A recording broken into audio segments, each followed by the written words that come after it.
Hey guys, welcome to the newest episode of Cutting Edge with CSJ. So this show focuses on there's aspects of the science I don't really talk about, or I rarely talk about, and it's just something that I get to talk about, like some of the really really cool stuff that most people are not even aware of. I had half of mind of going full on. Cute this time, and I was gonna look at actually showing you guys how to type animals, but I have to actually push that out because there's some specific videos on animals that are about to release that I want to use in that content. So I'm waiting on the YouTube creators to have those out so that we can have an opportunity to actually do that. But in the meantime, I figured it would be, since we've been talking about parenting so much, we've been talking about social engineering.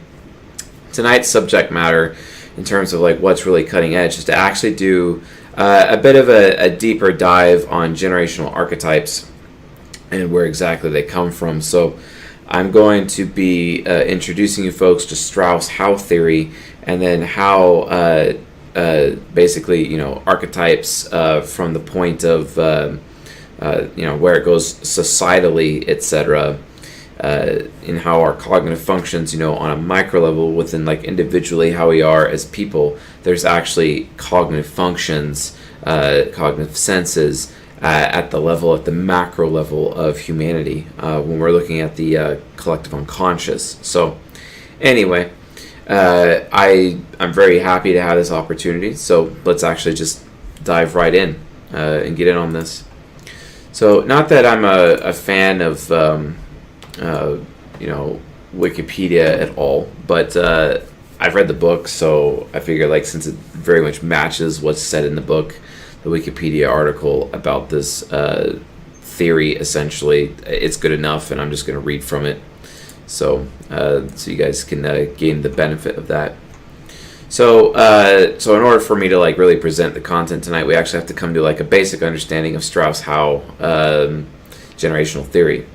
So it's also known as the fourth turning theory, or simply fourth turning. It describes a theorized recurring generation cycle in American history and global history. It was devised by William Strauss and Neil Howe. According to the theory, historical events are associated with recurring generational personas, also known as archetypes. Each generational persona unleashes a new era, called a turning, lasting around 20 to 22 years, in which a new social, political, economic climate exists. They are a part of a larger cyclical cyclum, long human life, which usually spans between 80 and 90 years. And of course, you're going to ask Jewish folk, it's actually 70 to 80 years, although some saecula have lasted longer. The theory states that after every saeculum, a crisis recurs in American history, for example. So this is very American-centric, which followed by a recovery, a high, as it were. During this recovery period, institutions and communitarian values are really strong. Ultimately, succeeding generational archetypes attack and weaken institutions in the name of autonomy and individualism, which ultimately creates a tumultuous political environment that ripens conditions for another crisis. So he's talking about how, over time, the fourth turning theory, basically it's like, hey, we have this one archetype, it's kind of running society, as it were, and then that archetype becomes stale and decays over time. It creates a crisis, and then every single archetype itself it further devolves and it further decays into like this form of societal decay, and how society basically rots over time until it has another crisis, and then it gives birth to yet a new society, essentially, or a new societal way of thinking, or a new zeitgeist. I think is probably the best approach within society. Here's a good example. You remember the whole white picket fence aspects of the 1950s, and how that really went, and everyone gets so super nostalgic about the 1950s and how things really were in the 50s, and people raised in the 50s and people raising children in the 50s, etc. And then you compare that till now, it's a completely different zeitgeist, completely different.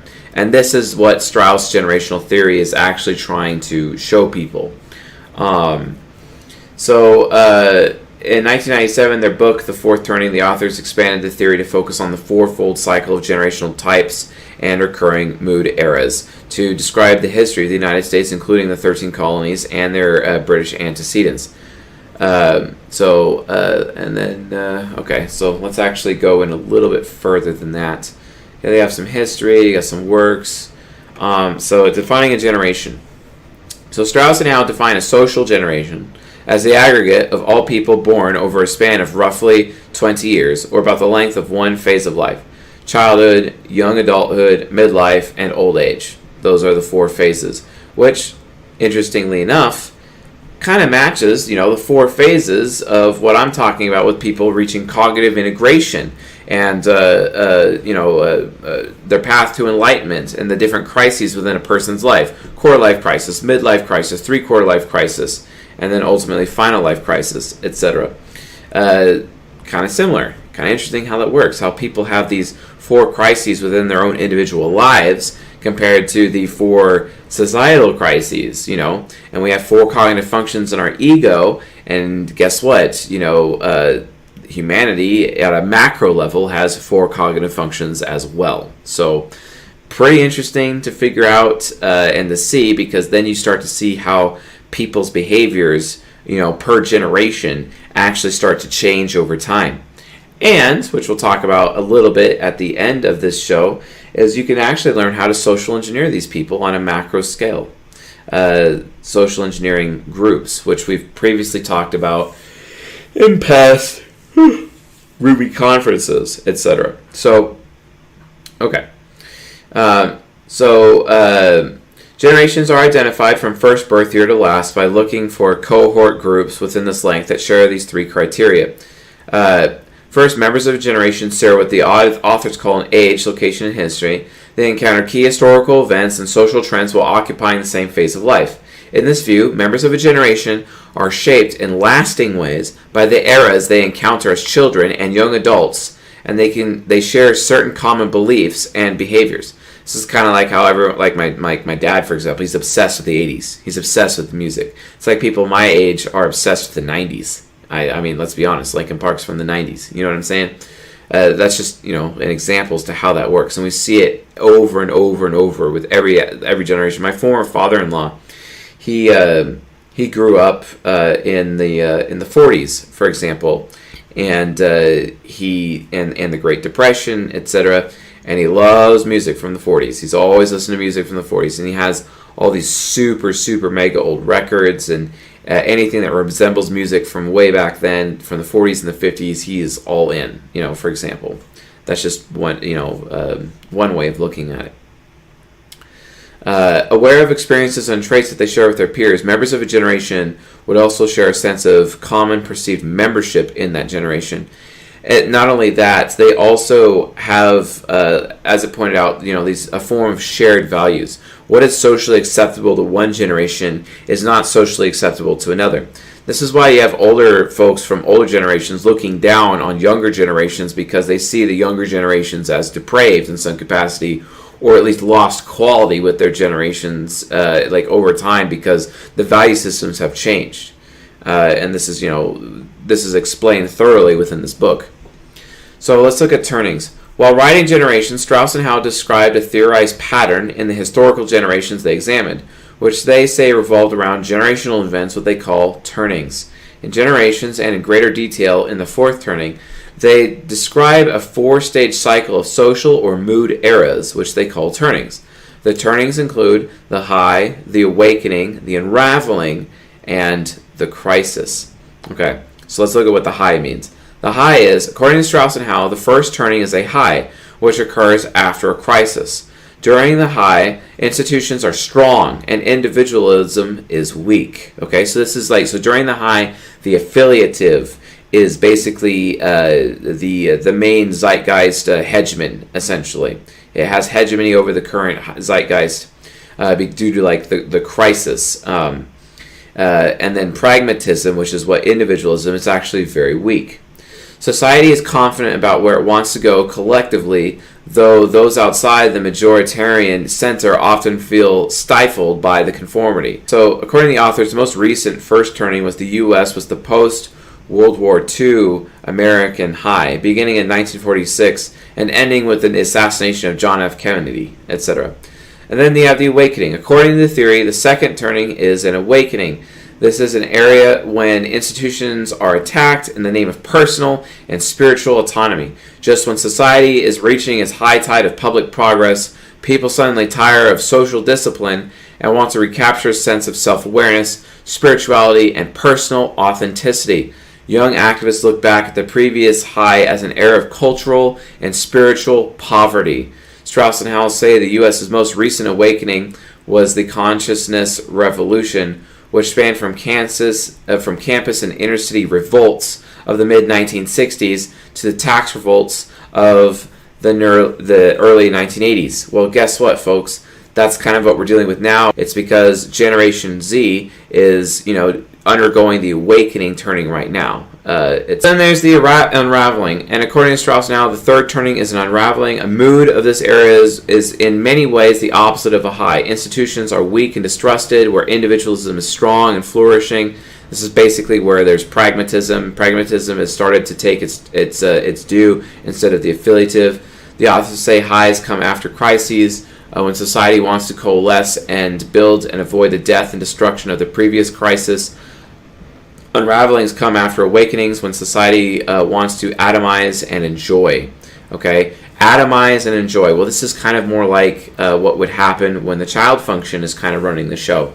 They say the most recent unraveling in the U.S. Began in the 1980s and includes the long boom and culture war, etc. And then there's the crisis turning.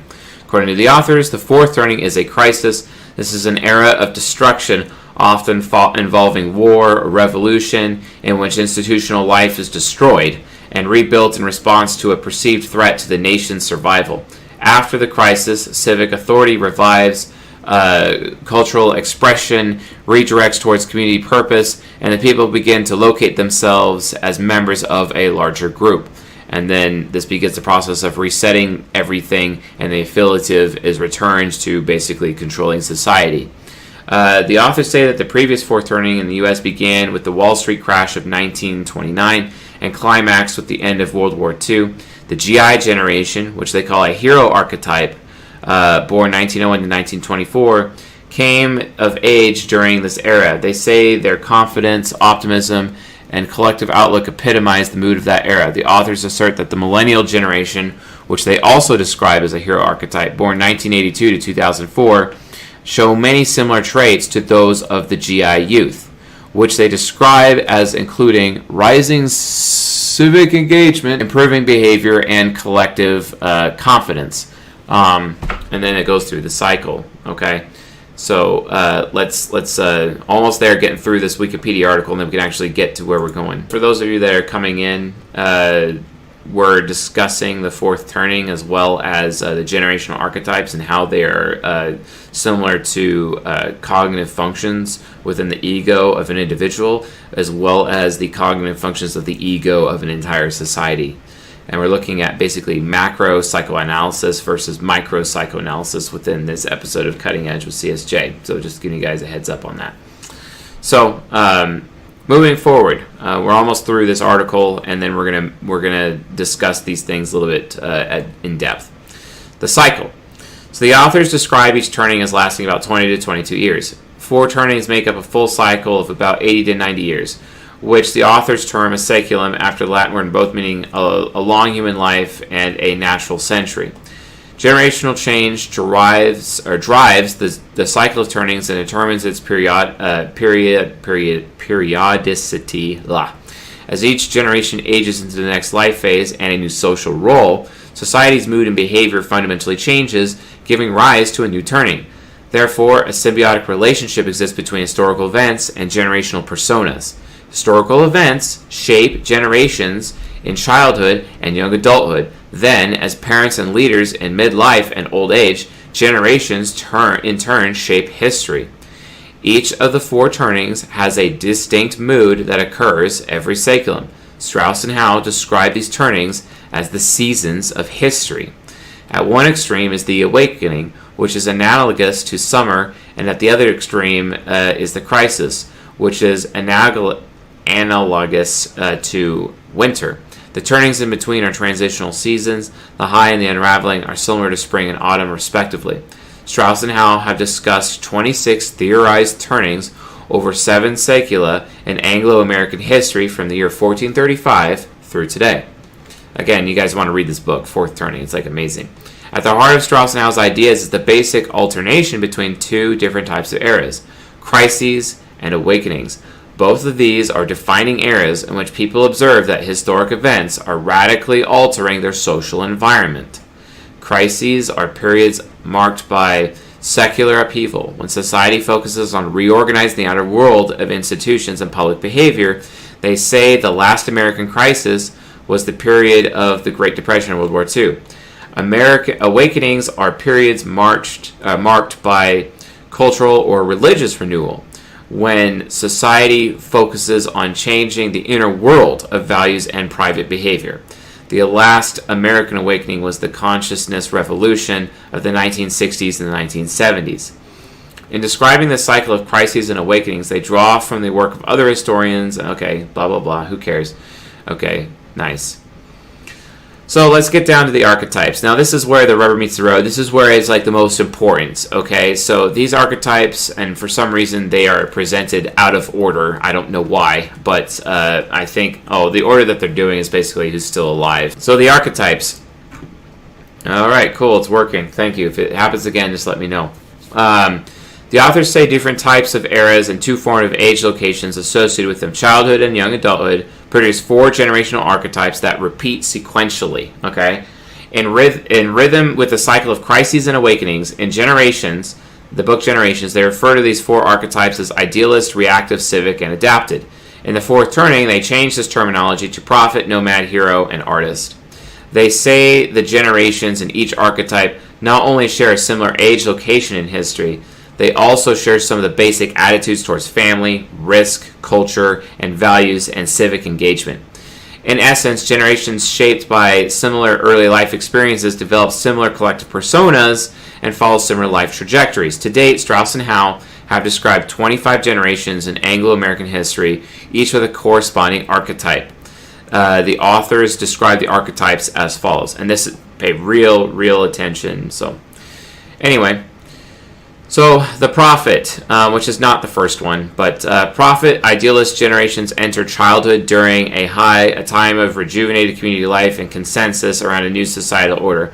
Prophets grow up as the increasingly indulged children of this post-crisis era. Some age as self-absorbed young crusaders of an awakening, focus on morals and principles in midlife, and emerge as elders guiding another crisis. Examples: the Transcendental Generation, the Missionary Generation, and the Baby Boomers. The Baby Boomers right now are the Prophet Generation. And then there's the Nomad Generation, where my parents come from. Nomad, aka reactive generations, enter childhood during an awakening, a time of social ideals and spiritual agendas, when young adults are passionately attacking the established institutional order. Nomads grow up as underprotected children during this awakening, come of age as alienated post-awakening young adults, become pragmatic midlife leaders during a crisis, and age into resilient post-crisis elders. For example, the Gilded Generation, the Lost Generation, and Generation X. Okay? And then the Hero. Okay, so the prophet, guys, the prophet is known as the child function. This is my interpretation. The nomad is the inferior function, essentially. The hero is the hero function. Hero civic generations enter childhood after an awakening, during an unraveling, a time of individual pragmatism, self-reliance, and laissez-faire. Heroes grow up as increasingly protected post-awakening children, come of age as a team-oriented young optimists during a crisis, emerge as energetic, overly confident midlifers, and age into politically powerful elders attacked by another awakening. Examples are the Republican generation, the GI generation, and the millennials. Basically, when the millennials take over the United States of America and wield political power at that point, they're the ones who are going to be attacked by yet another awakening, which, guess what? There is no generation right now that's been more attacked than, guess what? The millennials. And then the artist, which is also known as the parent function, and this is Generation Z. Artist, adaptive generations enter childhood after unraveling, during a crisis. and a time when great dangers cut down social and political complexity in favor of public consensus, aggressive institutions, and an ethic of personal sacrifice. So that's why we have things like Black Lives Matter going on right now, etc. It's during the Generation Z's time, the artist's time, or the parent function's time. Artists grow up overprotected by adults, preoccupied with the crisis, come of age as the socialized and conformist young adults of a post-crisis world, break out as process-oriented midlife leaders during an awakening, and age into thoughtful post-awakening elders. This is known as the progressive generation, the silent generation, and then now Generation Z. So, what does all this even matter? Okay, so when you're looking at society,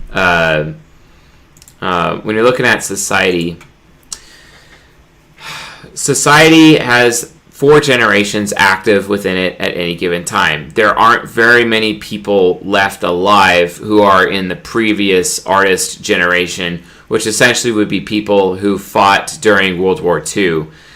We have their children, the children of the World War II people, and that's the baby boomers, basically. And that's a child function. The last people who fought World War II was the previous parent function, basically. So I'm going to write that down, at least from a, let's see here, from a whiteboard point of view, okay? So, all right, let's just use black ink for this. Okay, so you have the hero function, then you have the parent, then you have the child, and then you have the infant, also known as the inferior. Okay. All right. So this is Generation X. This is the baby boomers. Then you have millennials, and then you have Gen Z. Okay, so these cognitive attitudes are present within everybody on a collective basis, and when you take all of this equals the collective conscious. The collective conscious. We haven't talked about the collective. We haven't talked about the collective conscious before. We've been talking about the collective unconscious of man, oftentimes, which is extrovert intuition.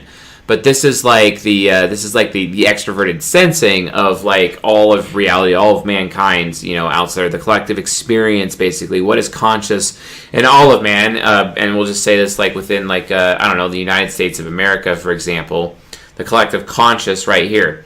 And this makes up every single human being that's currently alive within the USA. A couple of things, though. I would like to mention that because of increasing lifespan, as long as the crisis doesn't completely wipe us out, increasing lifespan, it's possible that instead of there only being 4 archetypes present, there'll be a 5th archetype present, actually, which is the previous generation who has a similar attitude. The thing is, though, I believe that that's when we're going to start to see a shadow function, a shadow archetype being created with all of those people becoming so old, right? So let's assume, for example, that due to increased lifespan, when the millennials become where the baby boomers are right now, or you can even assume where the baby boomers are now, the generation after Generation Z basically will do that, and then the baby boomers, which is the original child function, as the new child function is being born, the original baby boomers basically start going into shadow mode, and they become a shadow archetype essentially, even though they're still technically alive. And I wonder how that would like negatively impact or even positively impact society with the collective unconscious still being present, right?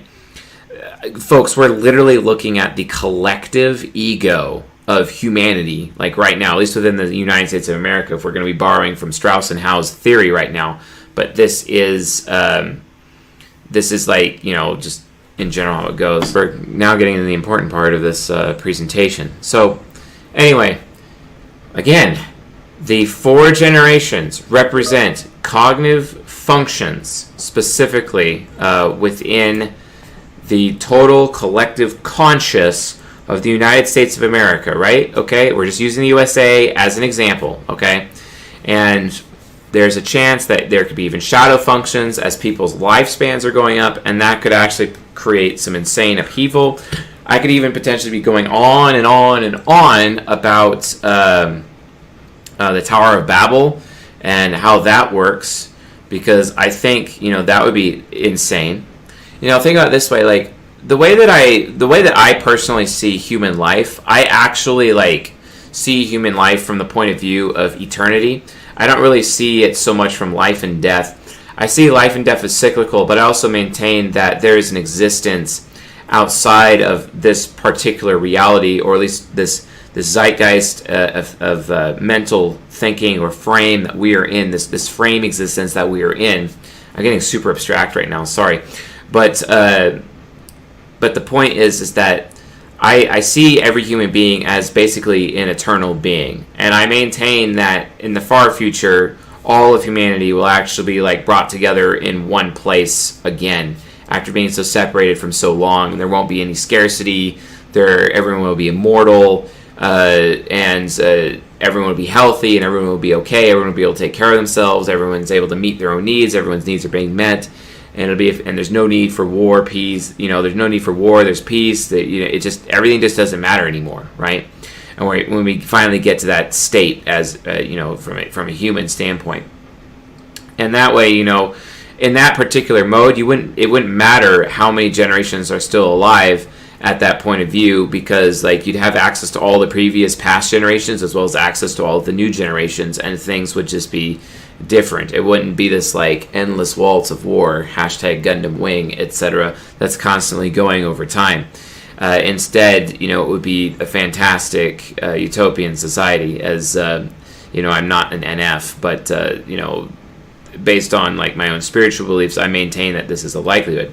However, we don't have that, so we have this closed loop system. Basically, it's not like an open loop system from an eternity standpoint. It's a closed loop system where we are limited based on our lifespans and everything that happens within our lifespans to these four archetypical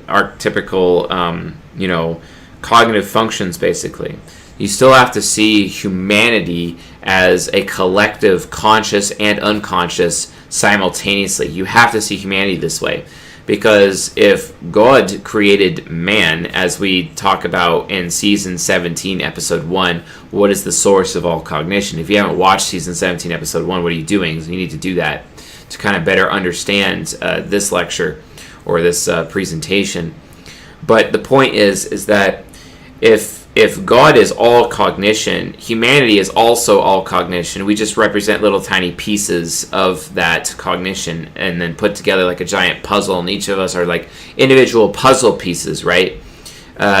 So based on that, being in that situation, things are different. Things are different, and how we are different is it's broken down even through our generations.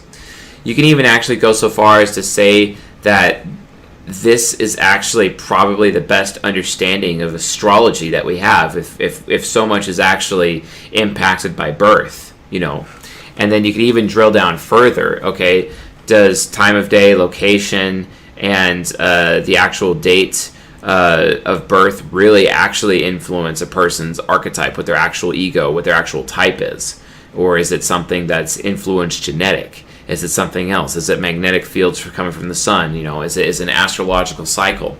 The thing is, though, is that when you're looking at Strauss and Howe, this is actually like the next step into potentially seeing that a person's psychological archetype is actually impacted in the same way as, like an astrological sign would be from a calendar standpoint. This is like the very first rendition of what that is. I mean, if someone were to take this and then go even further with it, it's really possible, really possible that we may even be able to calculate and predict somebody's type basically based off of generational archetypes alone. It's possible if we could actually anticipate people are being born. following, all we have to do is just gather some statistics and create some statistical models and use an AI system to try to calculate it out for us. We may be able to get it in a very, accurate way, combining algorithms derived from astrology while simultaneously deriving algorithms from genetics, as well as genetics, and also how people like the types of their parents, the types of their siblings, birth order, those kinds of things as well. All of this, my theory is that we could take all of this data, and as long as we just stay true to algorithm and logic, we could actually logically combine all this information into like a mega abacus with each of these individual vectors, and actually literally be able, like maybe to the second, maybe to the half a second, I don't know, actually anticipate a person's type, is basically right away from birth. Now, granted, I also don't want that technology to ever exist, because if it existed, then we would be literally creating a whole new level of prejudice, a whole new level of mental cognitive racism, unlike we've ever seen on this planet anymore, where certain people, if we could actually identify what their psyche is going to be at birth, certain people would be either aborted or killed or murdered over time. Because a lot of those archetypes often challenge the state and often challenge, people, certain times. Like, for example, the American Revolution was started by an ENTP, for example. World War II was started by an ENTP, right? You guys see what I'm saying here? Like, my type basically would probably be the first one, if not the one that's the most targeted out of all of the 16 types for elimination under that system. And as Candace says in the audience, it's going to happen. Yeah, I do maintain that this is absolutely inevitable. I maintain this is inevitable if we're not careful. So just be aware of that.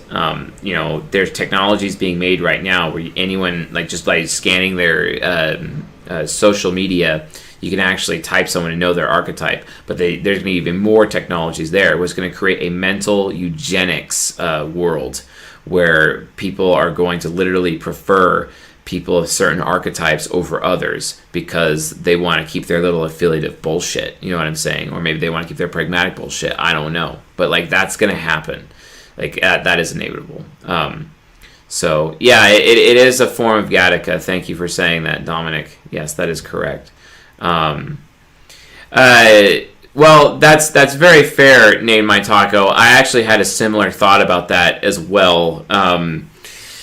With it possibly being quadra instead of individual types. I think there is a really good argument to be made for quadra. There is a huge argument there, but the problem is it still lacks enough consistency that I still think it's even possible to drill down even further. But again, we just need the data. But, with this community and us releasing our tests, we're going to start actually gathering that data where we're actually be creating the models and developing this technology so that we actually can know what the real answer is. Honestly, I really want to know the answer. I absolutely do. But could you imagine a world where people are literally like trying to, time their conceiving of a child to basically like figure out, when to kind of game the system, to game when a child is born, for example, or game conception, or actually choose when the exact date and time that they actually do conceive, etc., so as to potentially 100% guarantee what the archetype of the child that it is that they are actually giving birth to. Imagine a society like that. That's as bad, that literally is as bad as genetic modification in children. But this is like a form of mental modification. And I maintain that this is like a huge risk. And people think like I'm out of my mind for saying this, and then, it's just C.S. Joseph, he's just crazy. But like, folks, I am telling you, this is our future. This is our future. It will happen, And this became our future the second I started the YouTube channel and started revealing all of these things to the rest of the world. Because there's people out there who have taken my work and they're already turning it into technology. And it's just going to grow and grow and grow and grow and grow. I literally opened up Pandora's box for the entire world. That's why it's important to me that since I am the one who opened Pandora's box and unleashed this upon the world, which eventually someone would have eventually one day. It's also my responsibility to make sure that I develop the technology and try to contain and control that technology as much as possible while I'm still here, so as to give humanity every best opportunity to be aware of that, how to use that technology wisely instead of in a very destructive manner. Well, in My Taco, I think basically anyone has that issue. So anyway, the hero, parent, child, infant, all of those represent the individual generations, the collective unconscious, or the collective conscious, basically, that's what that is. And everything that happens within society is all happening from that standpoint. But I really want to actually get you guys some focus right here. Looking at the hero function, and then also looking at the parent function here. Have you guys noticed how arrogant millennials are, just in general? I think that's arrogant and entitled is basically what everyone claims millennials are. And I'll be honest, it's actually true. It is true. Arrogant and entitled. Everyone just sees millennials that way. When it comes to,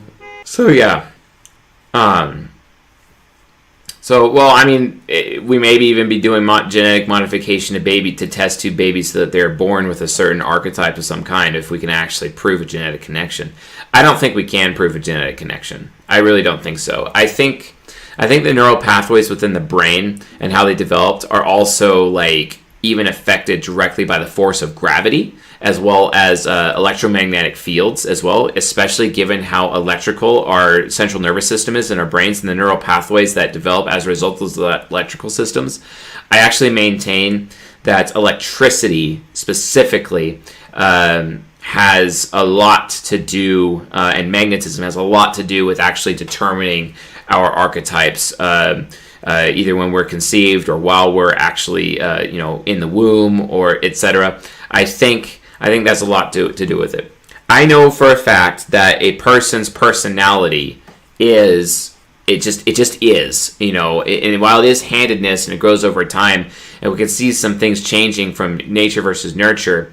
If we're going with my INFJ mentor's theory on children present as their subconscious typically and then develop into their ego, then that would basically mean that sometime during the womb, they literally are what type they are, and then just stamped basically for the rest of their life to the point, essentially. So, email the anthrax. This has unlimited application. It's hugely risky, so that can be a problem. But again, back to the generational archetypes here. Millennials, for example, they're very arrogant. They're pretty entitled, technically, when you compare them to the rest of the things. But Generation Z, they're insanely skeptical. You can't convince a Generation Z of anything. You just can't. I'm married to a Gen Zer. You can't convince her. I know a lot of Gen Zers. It's super, super hard to convince Gen Zers of everything. They're very parental. They take responsibility far more. A Gen Zer is more willing to not go to college, to not go to school, to not buy into institutions because it's hey, we need to be really responsible here. But you look at the infant function, Gen X, they also weren't really willing to buy into the institutions either, and they were even far worse than the previous parents, the parent generation. And now we have a new parent generation, and they're absolutely not doing it. And you just see this huge societal decay and this disrespect of institutions, for example, this whole bullshit idea of go to school, go to college, get a job. You know what I'm saying? Right? It's completely different. So just understand, it's a thing. And yes, it is, yes, Rose, it is very possible, and yes, it is playing God. Humanity has gotten to the point now where we are so advanced that we literally are playing God all the time. All the time. I mean, even abortion is technically a form of playing God. I mean, I get that if you're pro-choice or pro-life, I'm not here to tell you you're wrong or right. I'm just saying it is technically a form of playing God. And when you're looking at the generational archetypes, you can actually see the cognitive attitude of the generational archetype of the collective conscious actually coming out within individual people as they are members of these generations. It's absolutely insane. Well, guess what?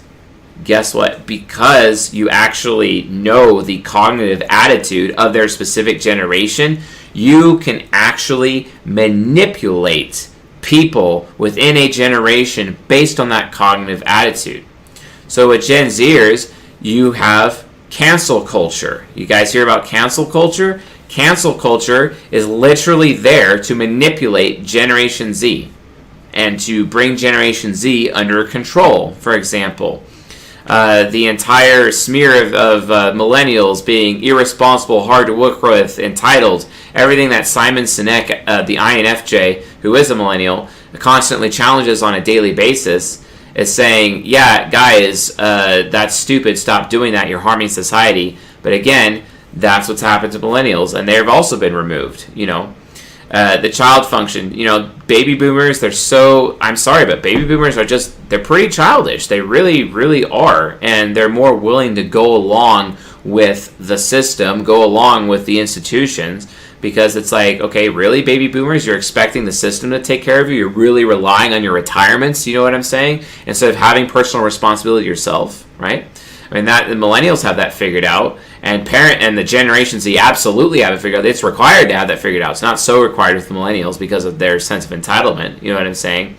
So it's amazing. Yes, cancel culture is a tool. It's a tool to psychologically social engineer and control Generation Z. That's why cancel culture exists.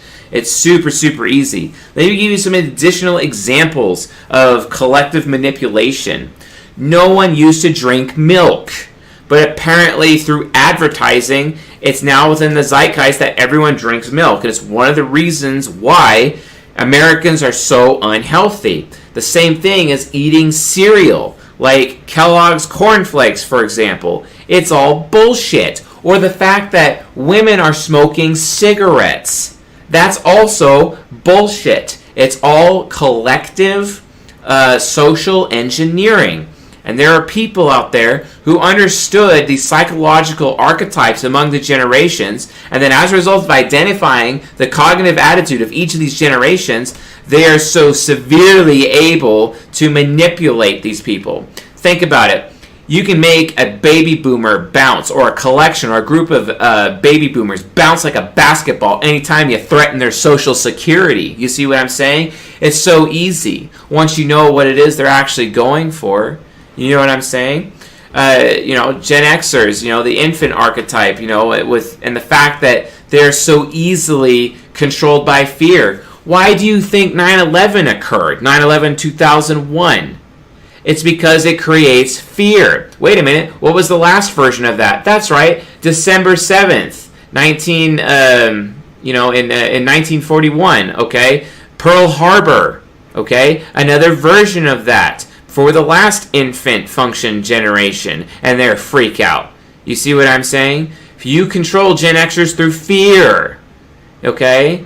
It's, you control baby boomers through their balloons and candy, social security. You see what I'm saying? Cancel culture is how you control Gen Z, okay? You see what I'm saying? Like, these things happen, and there are people out there who understand these things, and they could be in big-time Fortune 500, Fortune 1000 companies. They could be in governments. They can be in states. They can be in the United Nations. It absolutely doesn't matter. But every single person out there needs to understand you are literally plugged in to the collective conscious of man. It literally is the mental matrix, as it were. And just knowing these generational archetypes and how they work, it is so easy from like a PR standpoint, from a marketing standpoint, from a sales standpoint, from a propaganda standpoint, anything printed, anything communicated, the internet itself, to absolutely control and social engineer any of these generational archetypes entirely, such that you could have absolute total control or elicit a response that you want within a group of people anywhere. Like, this is literally how society works, okay? Human beings are so much more interdependent than we realize. This is why pragmatic types are so important, because pragmatic types are the types that protect the actual collective conscious, the collective ego of mankind, because the affiliative and the authoritarians will eventually take over and control it. And it literally is absolute total macro control, macro brainwashing of humanity across the planet. This is one of the additional reasons as to why the Tower of Babel disaster was absolutely necessary in ancient times. Because one nation and one language controlled the entire earth, the entire planet. And they had all of the collective knowledge all in one place, all of human knowledge in one place. And this tower, they used their collective knowledge to try to do what they always do, and that is ascend to immortality. Atlantis was before Babylon. Atlantis was wiped out with the deluge, and then all of a sudden you have the Tower of Babel. And at that point, everyone's languages were different. And then everyone was scattered across the earth. And because everyone spoke different languages and families were split in half during the Tower of Babel incident, everyone was spread across the earth. The collective unconscious of man and the collective conscious of man, which was basically a bunch of water and a bunch of wind basically mixed together and scattered across the earth with the four corners of the earth, the four winds of the earth basically, and then boom, we have the birth of nations. And because people spoke different languages, it was not so hard. It became very hard for a society or an authority to control that society, that one world society essentially, because everyone spoke different languages. And the collective conscious and the collective unconsciousness of man was split in pieces. And it couldn't happen. But today, we have the third Tower of Babel, which is known as the Internet, because they had, their version of Atlantis, and they had it in Babylon, and they have it now, which is the Internet. And because everyone is speaking the same language again, the same universal language of numbers, and most people on the planet are speaking English, as it were. You see what I'm saying? It's happening again. And as a result, the archetypes, the generational archetypes, are now exposed because everyone now is collective together. Everyone around the earth is being Americanized. Everyone is becoming westernized, basically. And that westernization is taking away, and multiculturalism is actually exposing the collective conscious, the four archetypes, the four cognitive functions within the ego of all of mankind is being exposed. And because it is exposed, because that diversity and that division was actually providing protection, but because of that exposing, we're finally at a situation where, holy crap, we're able to be manipulated at a scale that we've never been able to be manipulated before. This is why, quite frankly, I maintain that not just Americans, but most people around the world, what they actually believe is the zeitgeist of their existence within reality is not, it is fundamentally false. I do not believe that any human being on this planet is actually aware of what is actually reality. I maintain because of this, everyone in the world is literally plugged into the Matrix. And we have no clue. We have no clue. When you read, and as men, if you read books like The Rational Male, also known as Red Pill Awareness, etc., you actually start to really see how that is actually happening. If you take your red pill awareness and actually apply it in that training and apply it directly to what I'm saying within this cutting edge episode, talking about the generational archetypes, it's like it's insanity. And yes, this is the next catastrophe. It is. What would happen if everyone tried to stop the cycle? The cycle cannot happen. In order to stop this cycle, you would have to absolutely destroy all of technology. You would have to destroy the Tower of Babel. You would have to destroy the Internet. It would be the only way. But we can't destroy the Internet. Everyone is hooked because the fiery sword of truth has already kicked us out of the Garden of Eden. You see what I'm saying? Once we have sexual intercourse, which is what the forbidden fruit in the Garden of Eden was, once you're not a virgin, you can't go back. You need it. You can't get away from it. It's the same thing with the Internet, folks. We need it. We can't get away from it. We're hooked. That fiery sword is waving back and forth at the entrance to the Garden of Eden. You can't go back in because you know the truth. That's the whole point. It's also the allegory of the cave, folks. You can't go back in the cave. Okay, that's where this comes in. This is literally the allegory of the cave. It's too late. It's too late, and that's why these gentlemen, Strauss and Howe, they have predicted the crisis, and it's absolutely true. The crisis is coming. I maintain that war is coming, and it is very much on the horizon, very close. And if you actually, if you study various prophecies and whatnot, you could definitely see that, yeah, war is coming. You know, if not, there already is a war. There's a war on our minds, and you can see how our cognitive attitudes are being manipulated. Okay, so that's very macro. That's very like all around the world, right? Well, let's zoom in a little bit. Let's actually zoom in a little bit. Remember, folks, I said this before in a previous Ruby conference, but I could go to a bar, and I could see people's generational archetypes within a bar with their various different ages. A lot of people are the same age, some people are not, or whatever. And then actually, when you're at the bar, you can actually figure out who the hero function is at the bar, who the parent function is, who the child function, who the inferior function. You can actually figure out who at the bar are the culture carriers of these different cognitive functions within the context, within the mini zeitgeist of the bar itself. And the entire bar situation this Friday night is everyone's trying to get drunk and everyone's trying to get laid, for example. You know, you could see that. And it's so easy, once you recognize who the carrier of that cognitive attitude is within the bar, to actually say something to somebody else that which will get to them, or say something to them directly and literally cause a bar fight instantly like that. And it's absolute total brainwashing. And it's completely fake. But it creates so much chaos, it could create war, basically. Oh wait, that's how World War I started, when Archduke Ferdinand was murdered. He was assassinated. It sparked off World War I. Oh, wait a minute. That's how World War II started, when the Polish started putting Germans into death camps, basically. And then Hitler declared war to go rescue his countrymen. That's literally how World War II started. Interesting how that works. You see what I'm saying, folks? Like, this is literally like how, like, guys, every single one of you, are being subjected to social engineering 24 hours a day through your social media, through the internet. It doesn't matter. Before then, it was newspapers, radio, television. It doesn't matter.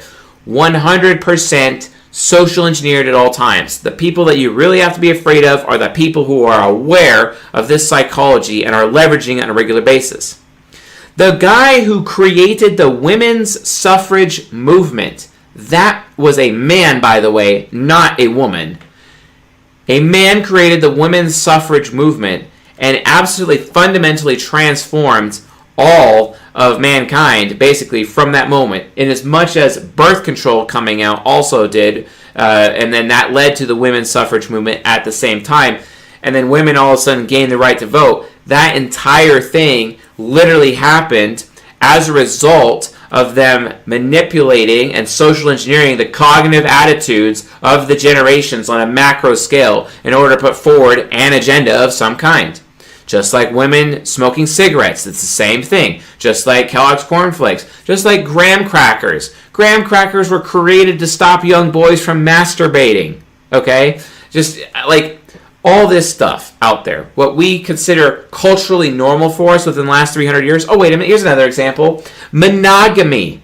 Monogamy is another example of that. It's only really become popular within the last 300 years. Before then, poly was the standard, okay? It's the standard. And then we have open hypergamy right now. With the feminine primary social order, etc. That's also as a result of this collective conditioning that's impacting these cognitive attitudes of the generational archetypes. You know, and these cognitive functions, the generational archetypes. This is the norm, folks. This is the world we live in.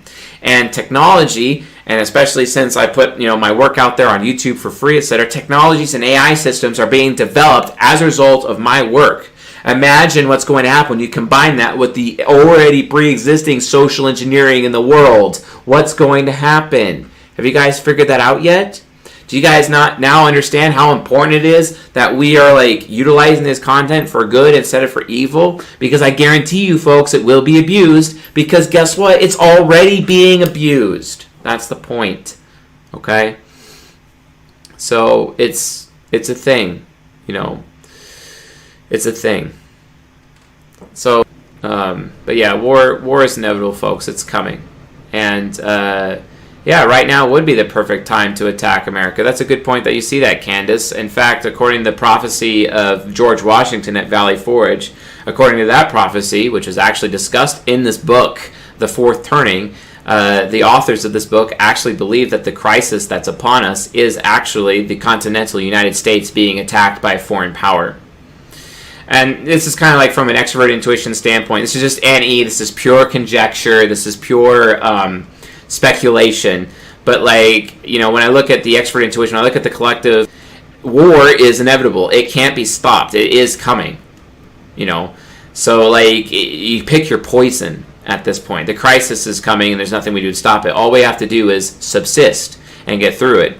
Knowing the psychology could definitely be helpful when that does happen. But I'm just saying, like, guys, like, be aware of this. Like, the fourth turning and the content within Strauss and Howe's theory, I maintain it. There's definitely something to it. They have all the evidence. They have all the stats. It is a thing. And then when you actually see just how much you're being manipulated every single day on a 24-hour basis with just participating in Western society, and it ain't just Western society, it's Eastern society too. It doesn't matter. It doesn't matter, because the powers that be, regardless of what society it is, you better believe they got amazing marketing people, PR analysts, manipulators. It doesn't matter. Media, all of that. That's how it is. Oh, wait a minute. That's exactly what Benjamin Franklin, the ENTP, did during the American Revolution. Poor Richard's Almanac, his newspaper, he became the first American media mogul. He controlled all the media. He literally had the hearts and the minds of the people supporting the war because of his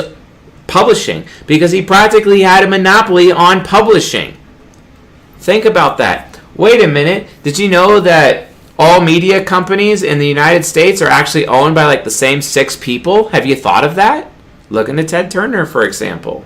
I guarantee you Ted Turner is aware of this stuff. I guarantee you. I absolutely guarantee you. So, I'm sure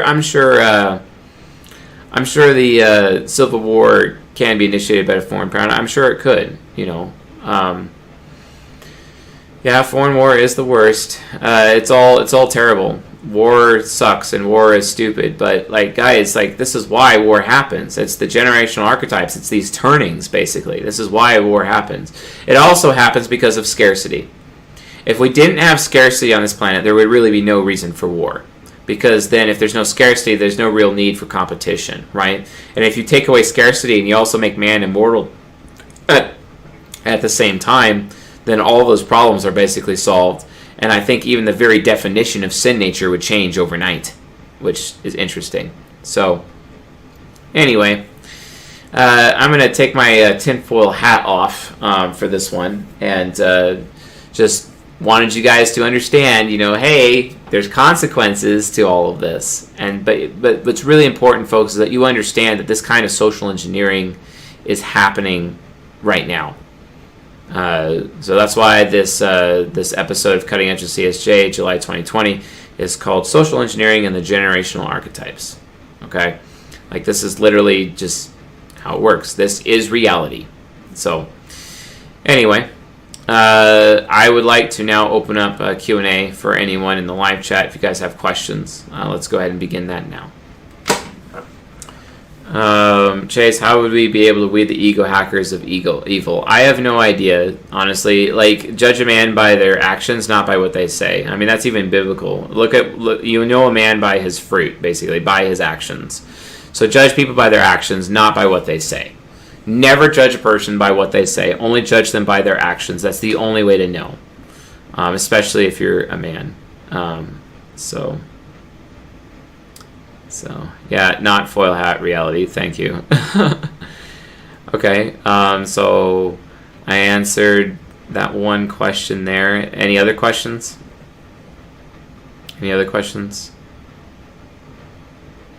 Okay. So what do you think we should be looking for? It's more anthrax. It's not so much what you're looking for. I think what people need to realize is that you have to recognize manipulation when you see it. Basically, recognize that everything is social engineering, and then come to a better understanding of the psychology and use it in your daily life, essentially. And then try to wake up other people around you to the psychology and give them the skill. Because here's the thing.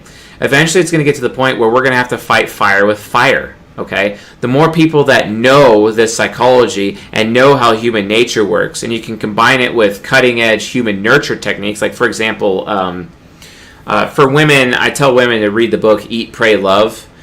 Because Eat, Pray, Love represents everything what hypergamy is to a woman, basically, and their sexual strategy. And it's a very nurtural point of view that really assists women in their nurture. For men and their sexual strategy, I have them read red pill books like Rational Male, etc. And stay away from MGTOW. Just stay away from that. That's just a total waste. MGTOW is literally just like what Gen X infant archetype thinking would lead to, but it's just not really a thing. Let's not shoot at each other, please. And I'm not advocating for civil war whatsoever. I actually maintain that civil war is not likely to happen.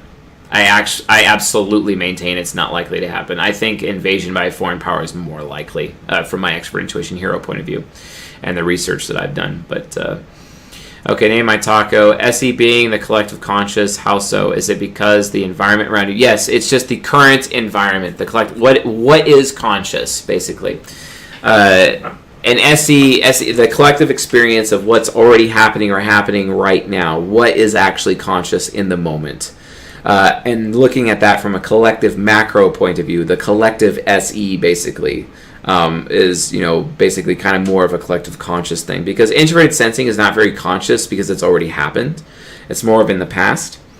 Extrovert intuition is not conscious either because it's in the future. So conscious is more of, okay, what do I want right now? But then again, wait a minute, what do I want? That's also not really conscious either because that's also in the future. So really, technically, conscious is more so extroverted sensing, even though we are conscious ourselves and can live in the moment, because you can still experience the conscious through introverted sensing moment by moment. It's just that you're adjacent to the moment, right? So, what to do with millennials to get the brain working? Honestly, just tell them the truth.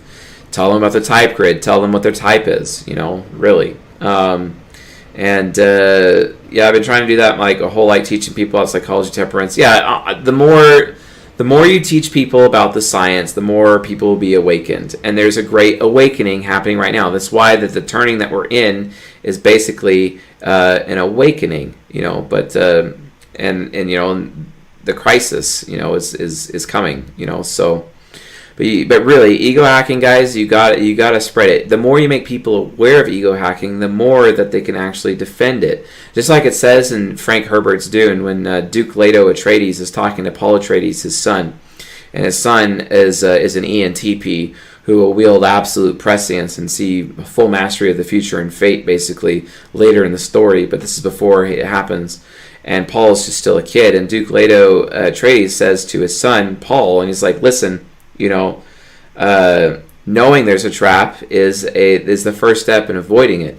If you awaken people to this psychology, all of a sudden they realize that they know that there is a trap, that they've been trapped this entire time. Women smoking cigarettes wasn't a thing. Graham crackers and cornflakes wasn't a thing. Drinking milk wasn't a thing. For example, brownie mix in stores, they wouldn't sell it. Because women had this attitude of, well, I can cook better and I can have better brownies. Why am I going to be like a second-class ratchet person? Why am I going to be ratchet and cook brownies? Because that's just going to make me ratchet. So what this guy did, knowing how women worked, because they was dealing with the previous parent function when instant brownies came out of, and brownie mix came out a long time ago. He just added to the instructions on the preparation of just add an egg. Add 1 egg.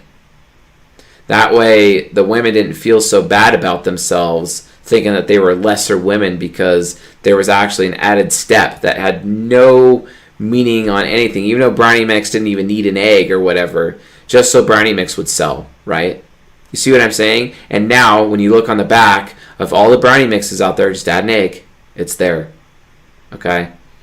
So, like, it's just what it is. There's a lot of flux towards MBTI-related content. I didn't know that, Anthrax. Really? Are you sure?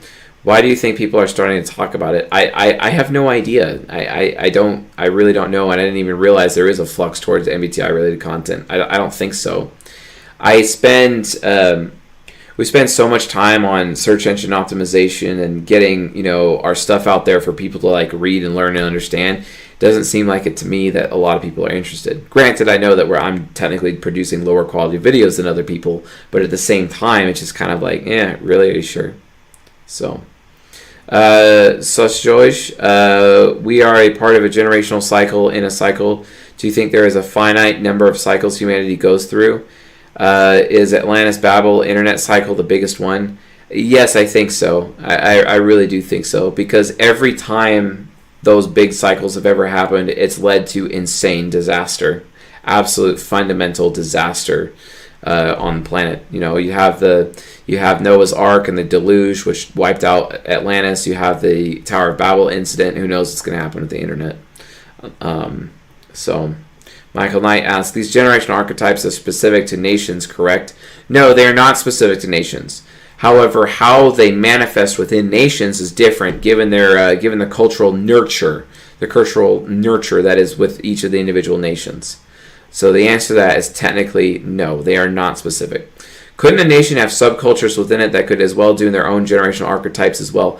Everyone has the same generational archetypes. It's just they manifest differently based on the individual culture. I hope I'm saying that better. Yeah. Okay. Okay. That's funny, Marcelino. Candace, is it lower quality if it's really informative? I don't know what you mean like that. CSJ Roberts. Yeah. Barbara says, is it common for someone with high introverted sensing to be forgetful and have really bad short-term memory, like can't repeat back what was just said? Yeah, that can happen. It can happen. It can happen to like SI heroes, SI parents. I mean, all SI users are at risk of that, but some are more than others. Okay, so they're delusional, it seems. Yeah, I have no idea. Okay, well, thank you, Candace. I don't know, I'm trying to like increase the quality of them a little bit, but I mean, that's kind of like why I did that Dolan twins thing yesterday, because I really wanted people to see like an absolute practical application and how you can actually get to know the Dolan twins better and their point of view just by understanding their psychology, their psyches, and their relationship, and it actually really lets you actually truly get to know them instead of like what they're just portraying themselves on the surface, etc. It goes even further than, all this macro manipulation that people are using. All right. Well, folks, that's basically it. Thank you all for coming. Sorry about the syncing issues. I'm just glad that it's better at this point. And thank you all for being our not overly produced and a bunch of transitions and music, etc. Yeah, I mean, I just bought some music to use. Not sure about it. I like transitions. I like pattern interrupts. It's kind of more me. Like, this is going to sound really crazy, but if I had my way, a lot of my content would be produced in the same way Logan Paul's content is, because, like, I'm a starter type, and that's just how I am constantly. My SI Inferior loves that approach. So yeah, and yeah, hey, it's a thing, Marcelino, but I'm all over the place. So thanks, Domes. That's really, really high praise, because I know that you have like insanely high standards on this. Hey, I'm always down for violin. I love violin, Candace. Violin is excellent, and violin is one of the instruments of choice for introverted sensors. So, yeah, I will try it out on CSJ Responds. I just getting the video editor, and we'll get it figured out. Yeah, it does suck, Marcelino, a lot. Like a lot. Like it's as bad as California as New York. Let's be honest. You know. So, yeah. Let's actually look at maps.google. Let's find out how long of a drive it is from here to there. Let's see here. Okay. Okay. All right. Yeah. Let's see. How long a drive is this? Okay. So from where I am now, it's basically the same freeway at least. That's cool. But yeah, it's so